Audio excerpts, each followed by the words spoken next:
Current ఛార్జీల మోత ఎన్నికల వేళ ఉపశమనం. నేను నిన్న వార్తల్లోనే చెప్పాను, ఏదో కరెంటు ఛార్జీలకి ఈసారి పెంచరు చూస్తూ ఉండండి అన్నటువంటి.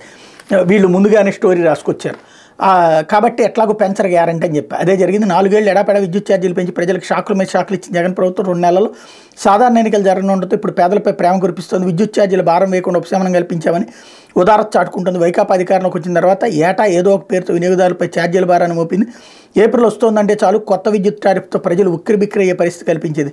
2021 ఏప్రిల్ నుంచి విద్యుత్ వినియోగంతో సంబంధం లేకుండా కిలోవాట్కి 10 రూపాయల వంతన స్థిర ఛార్జీల భారం మోపడంతో మొదలుపెట్టింది. స్లాబుల మార్పు, యూనిట్ ధర పెంపు ద్వారా 2022 ఏప్రిల్ నుంచి భారం మోపడంతో పాటు అదే ఏడాది ఆగస్టు నుంచి ట్రూ అప్ 2023 ఏప్రిల్ నుంచి ఇప్పటి వరకు FPPCA 1-2 ఒకే బిల్లులో వేసి వినియోగదారులకు షాక్లు ఇచ్చింది. 5 ఏళ్లలో సుమారు 20,000 కోట్ల మేర ఛార్జీల భారాన్ని ప్రజలపై మోపి వాళ్ళు స్విచ్ చేయాలంటే భయపడే పరిస్థితి కల్పించింది. ఇప్పుడు వచ్చే ఏప్రిల్ నుంచి అమలయ్యే కొత్త టారిఫ్లో ఎలాంటి ఛార్జీల భారం లేదని చెప్పేసింది అన్నటువంటి వార్తని హైలైట్ చేశారు.